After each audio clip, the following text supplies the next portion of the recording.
हाँ जी जॉली जी, सॉरी वो बेटी की शादी है ना, तो सारे काम मेरे सर पे आ गए हैं। नहीं कोई बात नहीं। Sorry to keep you waiting. हाँ जी जॉली जी, शुरू करो।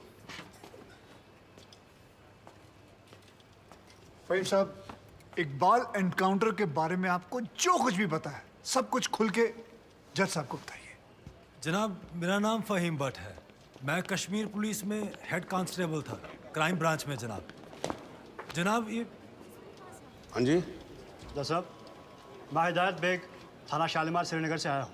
मेरे पास जगदीश्वर मिश्रा और जॉली और फ़हीम भट्ट के खिलाफ अरेस्ट वारंट है। वकील साहब पर यह इल्ज़ाम है कि उन्होंने फ़हीम भट्ट को हिरासत से भगाया। अरे वकील साहब, अब श्रीनगर में क्या करा है यार? यार मतलब हद ही है आजकल वकीलों की। हाँ जी माथुर साहब। जी श्रीमान, बहुत दुख की बात है कि कानून की रक्षा करने वाले ही कानून के साथ जब खिलवाड़ करेंगे तो समाज भ्रष्ट हो जाएगा श्रीमान, प्रजातंत्र नष्ट हो जाए। मेरे हिसाब से तुम्हें सरेंडर कर देना चाहिए। रही डेट की बात, केस की बात, तो हमें कोई भी डेट दीजिए, हमें कोई आपत्ति नहीं। जनाब, आप चाहेंगे तो कोर्ट खत्म होते ही हम दोनों कश्मीर पुलिस को सरेंडर कर देंगे, लेकिन उससे पहले आप फ़हीम भट्ट का बयान जरूर दर्ज कर लीजिए। ये मेरी हाथ जोड़ के विनती है आपसे। देखो वकील साहब, आप मुझसे तो कुछ उम्मीद रखो नहीं, समझ में आया नहीं आया? नहीं, मैं बहुत झेल चुका हूँ आपको। नहीं, ये निरूपा राय की एक्टिंग मेरे सामने करने की जरूरत नहीं है। मासूम सा चेहरा मत बनाओ। इंस्पेक्टर साहब, आप गिरफ्तार करो इनको। जनाब सिर्फ 5 मिनट लगेंगे, बयान ले लीजिए, मुझे फिर बाद में भेजा। चलो मेरी बात सुनो। अरे लेके जाओ भाई। अरे भाई सुनो, वकील साहब को बोला ले जाने के लिए, इनको थोड़ी ना बोला इनको कटघरे में वापस लेके आओ। चलो साहब, वारंट तो दोनों के खिलाफ है। अरे भी जानता हूँ, मैं जानता हूँ, लेकिन ये फ़हीम भट्ट जो है ये तो लिस्टेड विटनेस भी है ना, तो इनकी स्टेटमेंट रिकॉर्ड कर लेते हैं। और आप एक काम करो, रिकॉर्ड होने के बाद ना आप दोनों को साथ ले जाना। हाँ जी, जाओ जाओ। लेकिन श्रीमान, ये स्टेटमेंट तो अगली डेट को भी रिकॉर्ड हो सकती है। माथुर साहब देखो क्या है, कल से मैं 2 महीने की छुट्टी पे जा रहा हूँ। बिटिया की शादी है, आपको तो मालूम है ना। मतलब मैं कार्ड भेजूंगा, आपको आना होगा। हैं जी हैं। तो मैं क्या सोच रहा था कि सारे पेंडिंग केसेस खत्म करके जाऊंगा, इसीलिए 6 बजे के बाद भी देखो कोर्ट चालू है मेरी। लेकिन श्रीमान, एक आदमी जो पुलिस कस्टडी से भागा हुआ है उसकी स्टेटमेंट कैसे रिकॉर्ड हो सकती है? इस विटनेस की कोई क्रेडिबिलिटी नहीं। नहीं, क्या है माथुर साहब, 2 मिनट की बात जी। हाँ जी, रिकॉर्ड हो जाएगा स्टेटमेंट, उसके बाद हम आपके यहाँ कौन है जी। माफ कीजिएगा, ये ठीक नहीं हो रहा सर, आप गलत कर रहे हैं सर। नहीं, मैं गलत नहीं कर रहा हूँ।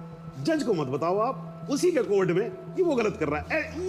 ये मत करो आप। देखिए, मैं खुल के बोल रहा हूँ सर, सॉरी, क्षमा चाह, लेकिन आप गलत कर रहे हैं सर। आपके दिल्ली के किस्से मैंने सुने हुए। हाँ, आप किसी की चलने ही नहीं देते थे, जो मन में आता था वो करते थे, उद्दंड आदमी की तरह बिहेव करते थे सर। कुर्सी पे बैठ के आप तुगलक ना समझिए, ये दिल्ली नहीं अवध है।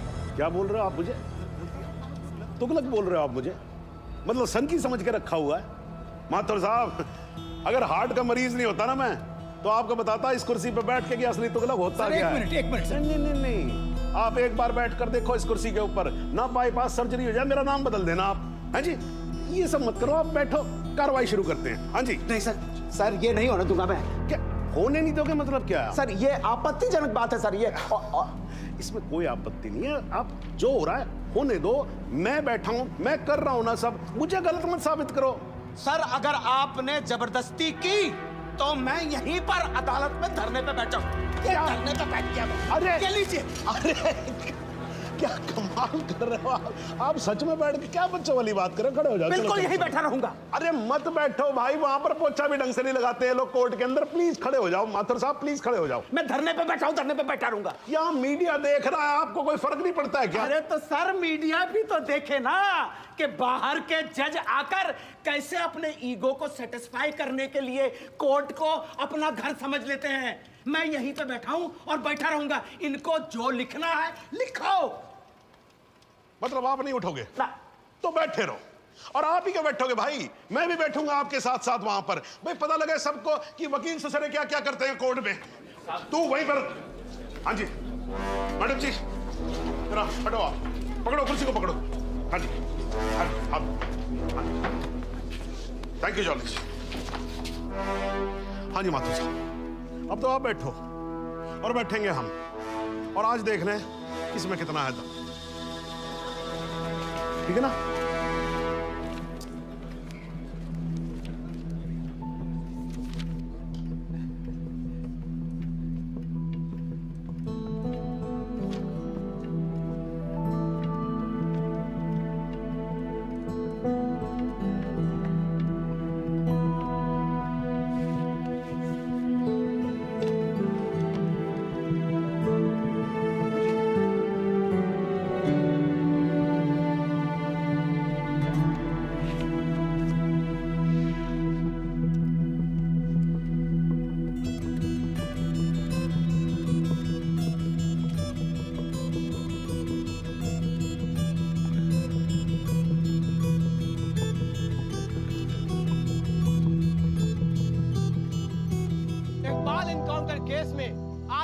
जो कुछ भी हुआ वो शायद भारतीय न्याय व्यवस्था के इतिहास में पहली बार हुआ होगा।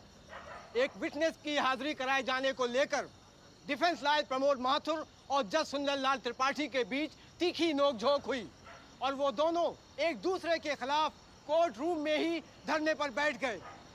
और अब देखना ये है कि ये दोनों इस तरह कब तक धरने पर बैठे रहते हैं। सर, माथुर साहब का जवाब नहीं है सर। पिछले 5 घंटे से धरना देकर बैठे हुए हैं। अब कमाल की बात यह है सर, फहीम भट्ट का बयान तक रिकॉर्ड होने नहीं दिया। अब तो जज साहब को आगे की डेट देनी पड़ेगी, फिर तो जॉली वकील भी नहीं रहेगा।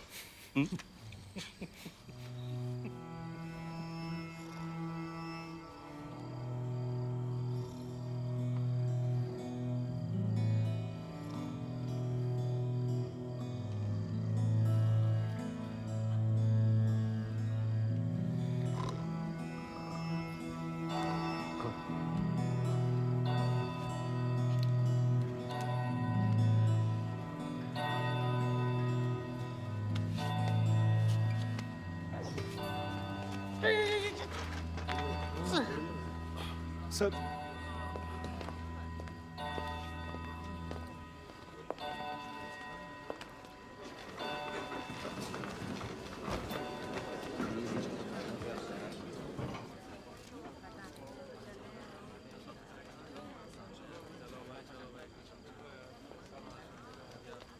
चलो वकील साहब, कश्मीर चलें।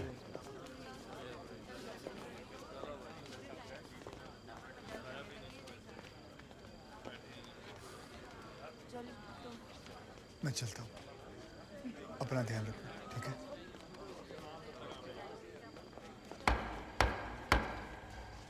The court resumes. आप सब लोग बैठ जाइए और भाई जरा कोर्ट में शांति बना के रखिएगा। श्रीमान, इट इज मिडनाइट 12। आप हमें अगली कोई भी डेट। तो माथुर साहब, आपकी पिछली डेट क्या थी? 13 अगस्त, हैं जी? अब हो गई 14 अगस्त।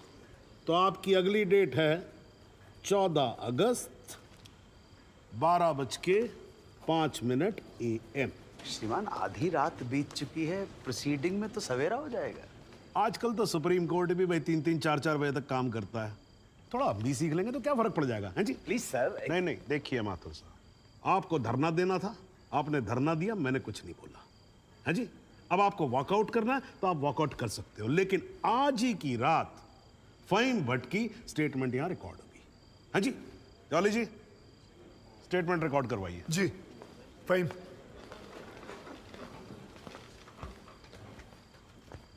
जनाब,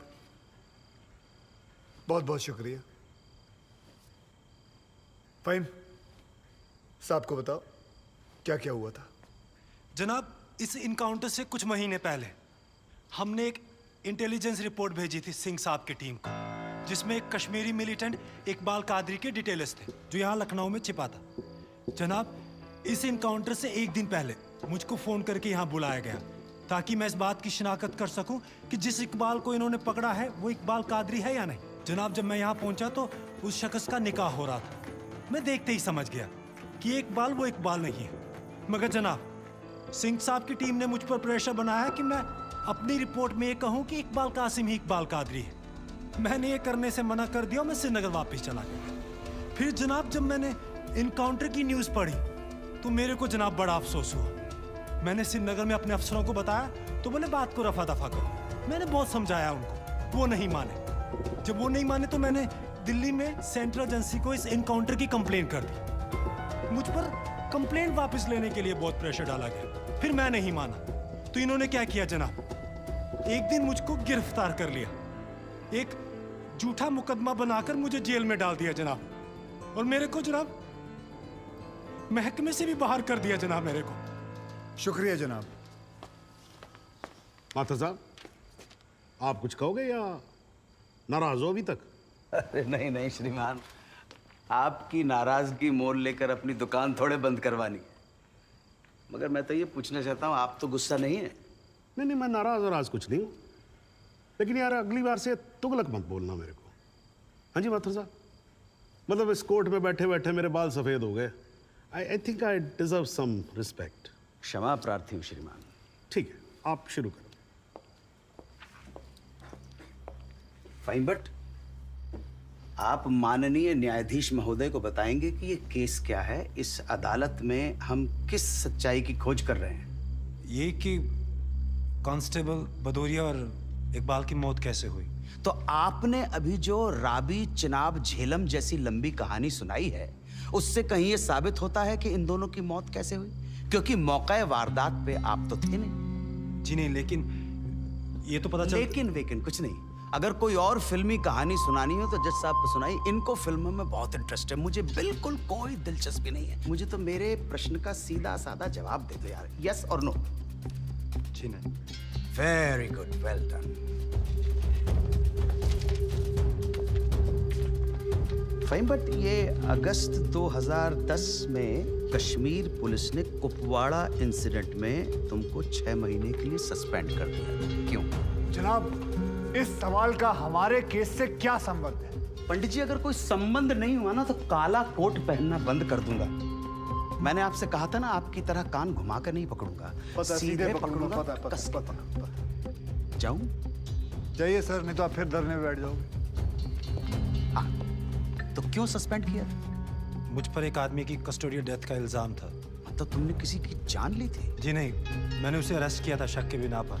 उसे चौकी ले जा रहे थे हम पूछताछ के लिए। बहुत डरा हुआ था, उसने घबरा के पुलिस वैन से छलांग लगा दी। पीछे से ट्रक आ रहा था, वो मर गया। फाइन बट एक बात बताओ, चलती वैन में तुम्हारी पकड़ से एक आदमी डर के मारे कूद सकता है, तो क्या ये मुमकिन नहीं है कि उसी डर के मारे कोई अपराधी कूद जाए, कांस्टेबल की बंदूक छीन ले और भागने की कोशिश करे? जनाब, लीड किया जा रहा है विटनेस को। Objection overruled, please sit down. जी ऐसा हो सकता है। तो खुल के कहो ना गुरु, हम सब अच्छी तरह से समझते हैं कि तुम्हारे साथ ऐसा हो चुका है। तो तुमसे बेहतर कौन बता सकता है कि ऐसा किसी के साथ भी हो सकता है, राइट? जी। Very good. बस अब एक आखिरी सवाल। तुमने अभी अपने स्टेटमेंट में कहा कि तुमको 6 महीने के लिए सस्पेंड कर दिया गया था। तुम्हारे खिलाफ केस क्या बनाया गया? मुझ पर इल्जाम था कि मैंने एक कॉन्फिडेंशियल इंफॉर्मेशन दुश्मन को सप्लाई की। मगर वो इल्जाम झूठा है जनाब। जनाब, मुझे जेल में इसलिए डाल दिया गया क्योंकि मैंने इस मामले की कंप्लेंट सीबीआई को कर दी थी। ये तो तुम कह रहे हो ना, तुम्हारे कहने से मुकदमा झूठा नहीं हो जाएगा और तुम निर्दोष साबित नहीं हो एक मिनट जाओगे। जनाब, साहब भूल रहे हैं कि जब तक आरोप सिद्ध ना हो जाए तब तक आरोपी निर्दोष होता है। That is the point, वकील साहब। That's the bloody point। और श्रीमान, इस तर्क के आधार पर तो इंस्पेक्टर सूर्यवीर सिंह और उनके साथी निर्दोष हुए हैं सर। लेकिन 2 मिनट के लिए श्रीमान ये अखबार पढ़िए, टीवी खोल के देखिए। सारा मीडिया, सारा समाज, सारा देश इंस्पेक्टर सूर्यवीर सिंह और उनके साथियों को दोषी डिक्लेयर कर चुका है। His reputation, his career, his future is finished.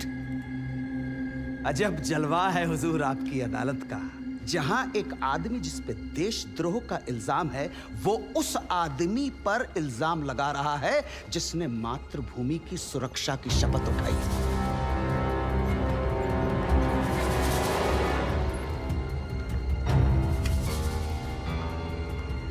श्रीमान, आज से कई साल पहले इलाहाबाद हाई कोर्ट के बाहर एक बॉम्ब ब्लास्ट हुआ था जिसमें 9 बेकसूर लोगों की जानें गई थी।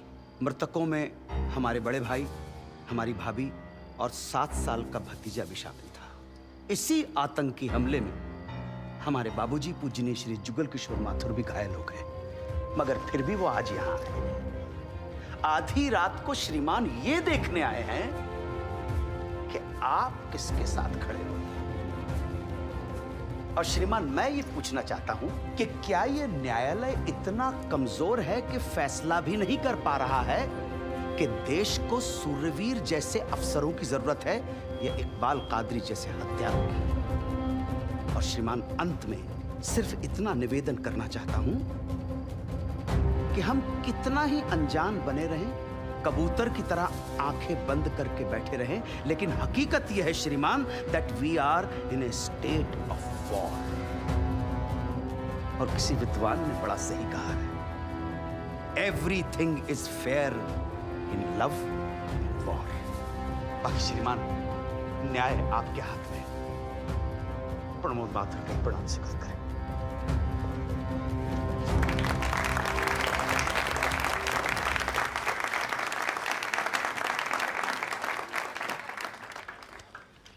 हाँ जी जॉली जी, योर टर्न। जी सबसे पहले तो मैं सिंह साहब से कुछ सवालात करना चाहूंगा। सिंह साहब, आप विटनेस बॉक्स में आइए।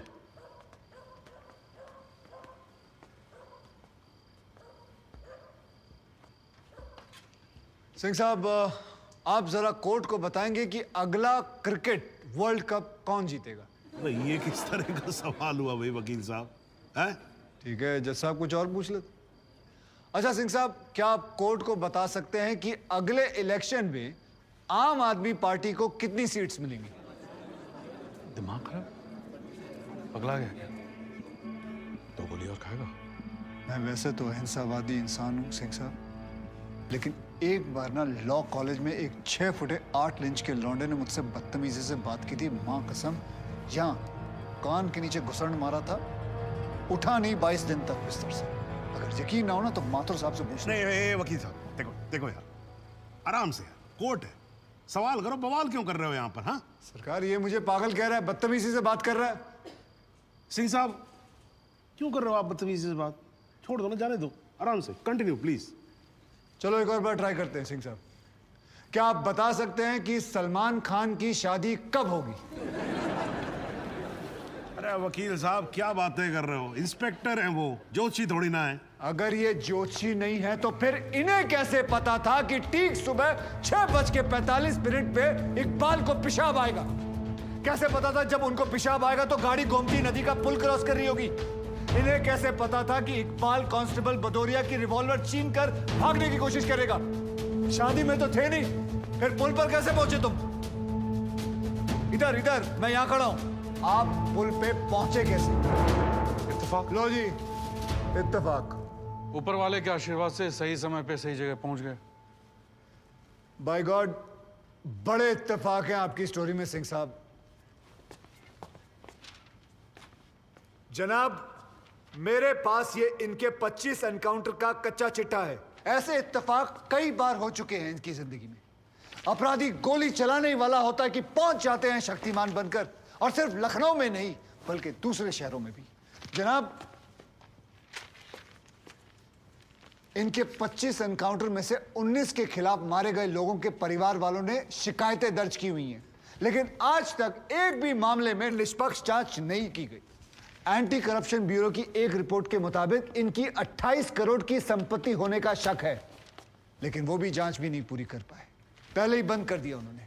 और ऐसे आदमी को बचाने के लिए हमारे माथुर साहब यहां अपने बूढ़े बाप को व्हीलचेयर पर बिठाकर कोर्ट में लाते हैं। मुझे तो इन पर और इन जैसों पर तरस आता है। नमस्कार, बहुत बहुत धन्यवाद। आपकी वकालत को मेरा प्रणाम जी। श्रीमान, एक ईमानदार और बहादुर आदमी का कैरेक्टर असैसिनेशन हो रहा है और आप बैठे देख रहे हैं। बहादुर, ठेंगा बहादुर है ये। हथकड़ी में बंधे निहत्थे आदमी को पीठ पर गोली मारने वाला ये बहादुर। 35,000 तनख्वाह पाने वाला 28 करोड़ का मालिक ईमानदार। दीमक है जनाब, ये दीमक खोखला कर देगा सारे सिस्टम को और पता भी नहीं चलेगा। कुछ तो लिहाज करो मेरे माथुर साहब, कुछ तो लिहाज करो देश का।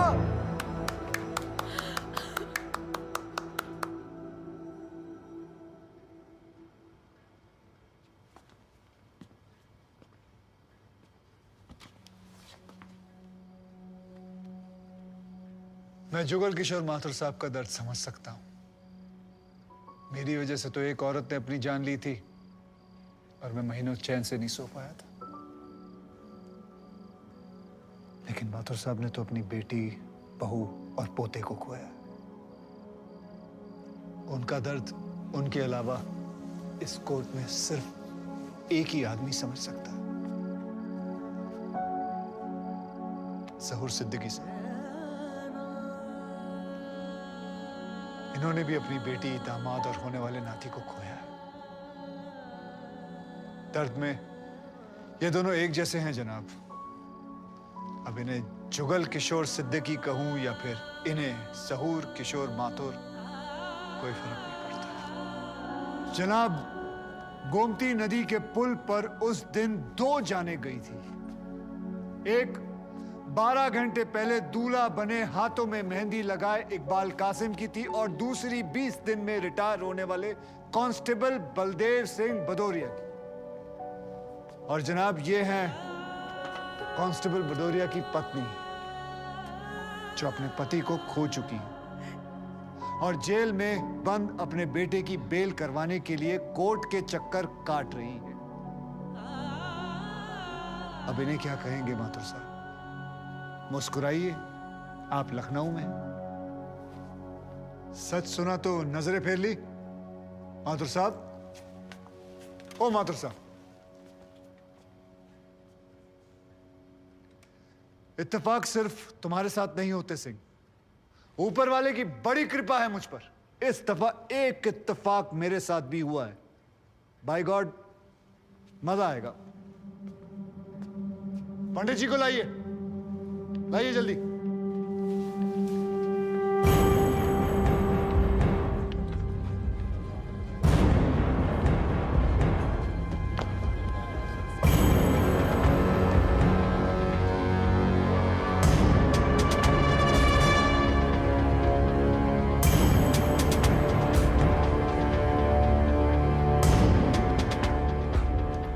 क्या मैं पूछ सकता हूं कि क्या हो रहा है इस कोर्ट में?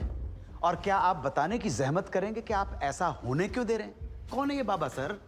इसका इस केस से क्या रिलेशन है सर? ना कोई एडवांस नोटिस है, ना अग्रिम सूचना है। क्या रेलेवेंस क्या है और आप इसे अलाउ कर रहे हैं? जनाब, इस विटनेस का नोटिस देता ना तो ये विटनेस यहां नहीं होता, किसी मुर्दा घर में गड़ा हुआ होता। इस आदमी को मैं पकड़ के नहीं लाया हूं, पुलिस वाले पकड़ के लाए हैं। और जनाब, इस विटनेस का इस केस के साथ डायरेक्ट कनेक्शन है। इंस्पेक्टर साहब, आपने अरेस्ट किया इसको? जनाब, ये वकील साहब एकदम सही कह रहे हैं। इस पंडित का इस केस से सीधा संबंध है। अगर संबंध नहीं हुआ ना, इंस्पेक्टर साहब, नौकरी खा जाऊंगा मैं आपकी। जानते हो ना ये बात? लेकिन जनाब, मैं बिल्कुल सही कह रहा हूं। ठीक है, मैं विटनेस को अलाउ करता हूं। No sir, I object sir, I object. Mathur साहब, मेरी बात सुन। देखो क्या है यार, 3 बजने वाले हैं, बाहर जाएंगे ना बस मिलेगी ना रिक्शा मिलने वाला है। 6 बजे तक तो वैसे ही बैठना हम लोगों को, तो तब तक करवा लेते हैं विटनेस। मतलब हो सकता है कि इसमें कुछ निकली है जी। चलिए जी, विटनेस बॉक्स में आ जाइए।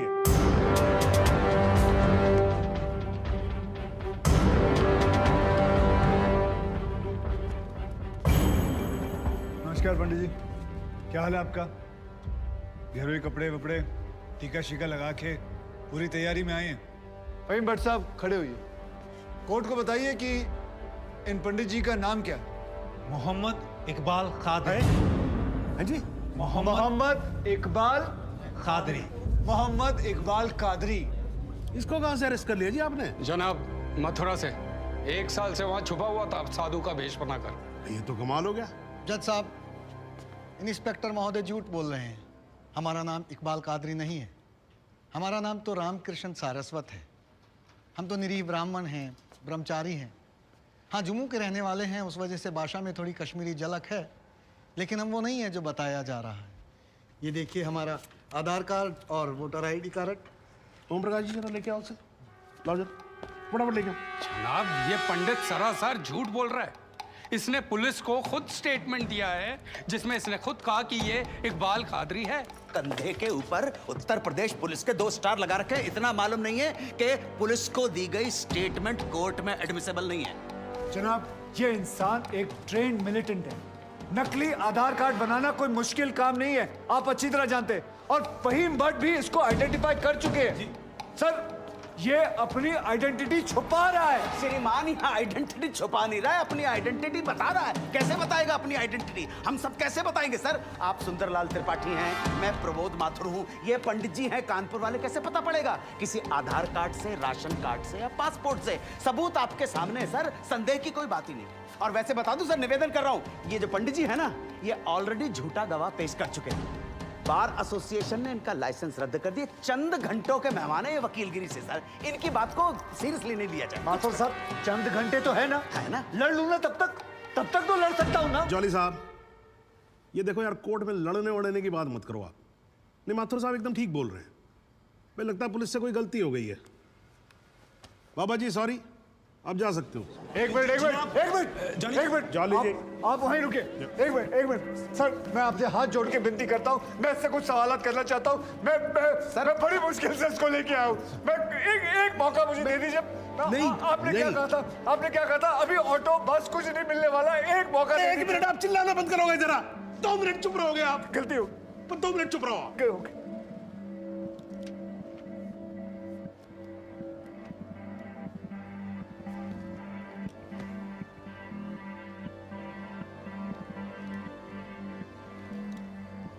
ठीक है, मैं विटनेस को अलाउ करता हूं। अरे सर, अब क्या सर? माथुर साहब, I think court has the right to decide. Okay जी, and court has decided. Please. Thank you.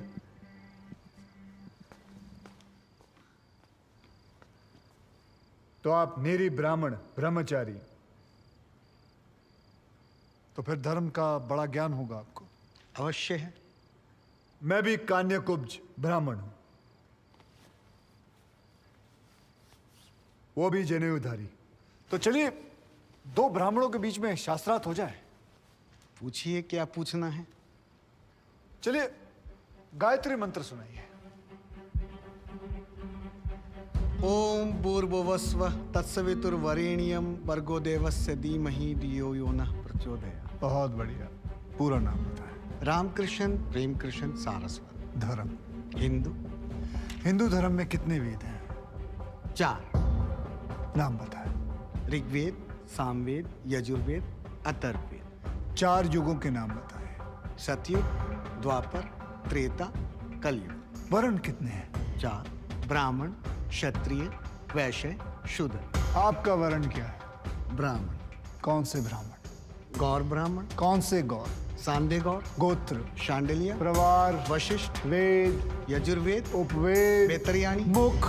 श्रीमुख। कुल देवता? तप्तेश्वरी। चरण? वाम। बिस्वा? या अल्लाह, इससे आगे भी होता है। क्या कहा आपने? बिस्वा नहीं पता, नहीं पता। बिस्वा नहीं पता। बिस्वा से पहले क्या कहा? बिस्वा से पहले क्या कहा इकबाल कादरी? लानत है तेरे पे इकबाल कादरी, लानत है। अब तो अल्लाह का नाम भी आ गया जुबान पे। अब तो सच बोल। देख, तू कुछ भी कर ले, तू बचेगा नहीं। कब तक जिएगा झूठ की जिंदगी? अस्तगफिरुल्लाह। वाइनते वन पोज क़यामत के 2 कुछ बुद्धि खुदाइश। मी आईने वजह सितने किया खुदायचे उच्छान कुछ गुनाहगार सोईकर फैसलन पोज क्या छो पोज केचू ना परवायती करना मिला इंसाफ खुदा करे इंसाफ पन्नीस दरबार बस इंशाल्लाह। इकबाल कादरी, अगर मैं चाहता था तुम्हारा मेडिकल टेस्ट करवा के ये पता कर सकता तुम कितने बड़े पंडित हो, मगर मुझे तुम्हारी जुबान से सुनना था। कोर्ट को बताओ तुम्हारा असली नाम क्या है, बताओ।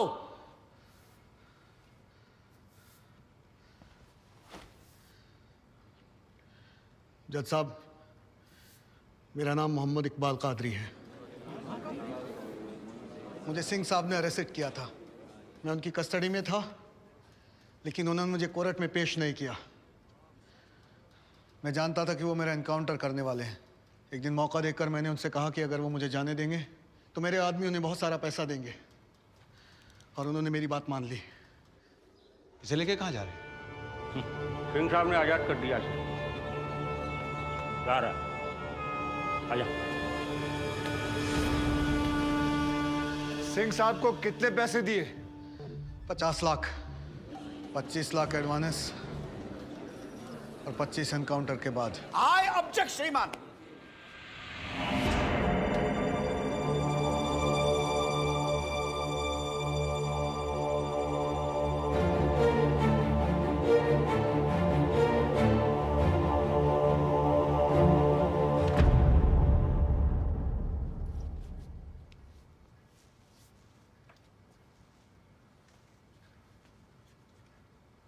मुझे और कुछ नहीं कहना जनाब, मगर माथुर साहब की एक बात का जवाब जरूर देना चाहूंगा कि हमें सूर्यवीर सिंह चाहिए या फिर इकबाल कादरी। जनाब, हमें दोनों ही नहीं चाहिए। हमें ऐसे कादरी नहीं चाहिए जो बेगुनाह लोगों को मारना जिहाद समझते हैं, लेकिन हमें ऐसे सूर्यवीर सिंह भी नहीं चाहिए जो पैसों के लिए एक मिलिटेंट को छोड़ देते हैं और किसी बेकसूर की जान ले लेते हैं। मैं हिम्मती बहादुर पुलिस वालों को सलाम ठोकता हूं, झुककर सजदा करता हूं, लेकिन जिसके हाथ किसी बेकसूर के खून से रंगे हों, उसे मैं वही कहूंगा जो वो है, कातिल। और ऐसे राक्षसों से बच के रहिएगा माथुर साहब। किसी ने 25-30 लाख ज्यादा दे दिए तो क्या पता अगला इत्तेफाक आपके साथ हो जाए।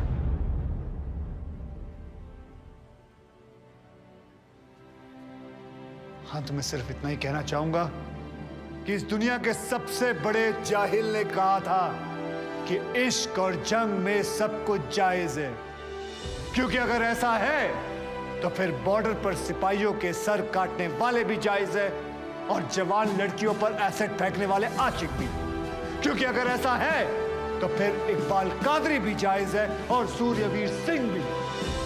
अब आप ही तय करें जनाब कि ये दोनों जायज है या फिर दोनों नाजायज।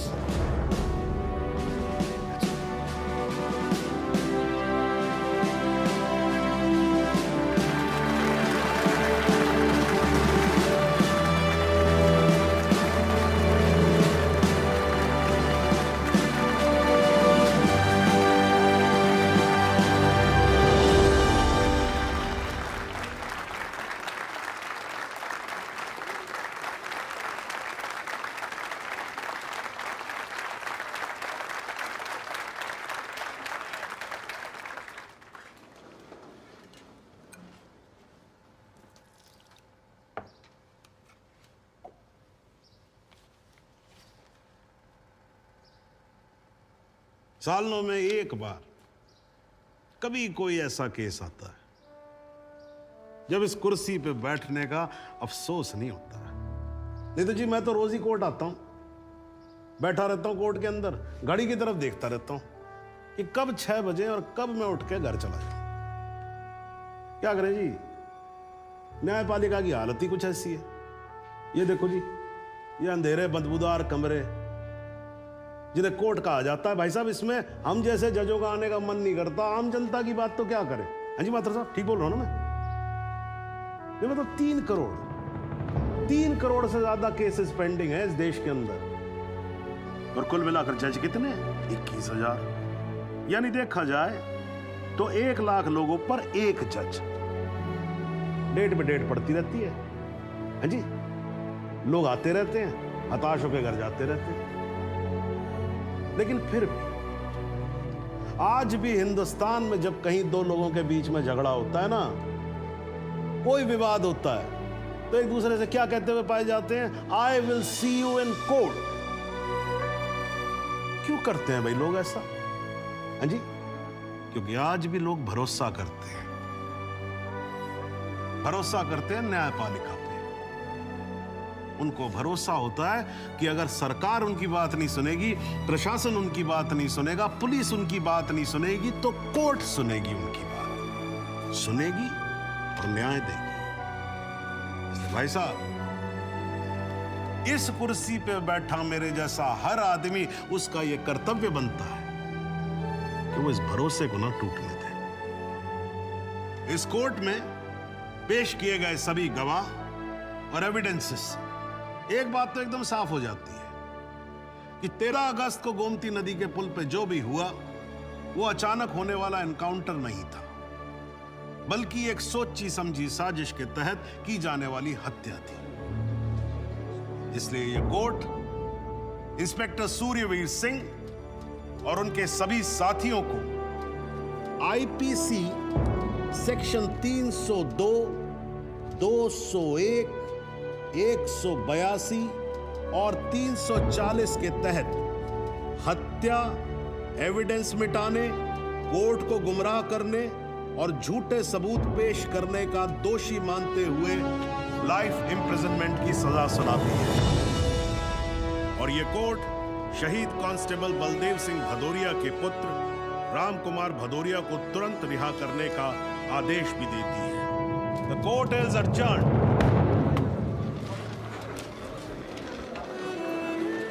बहुत बहुत मुबारक। Thank you sir. आजा। जरा रास्ता दे दीजिए प्लीज।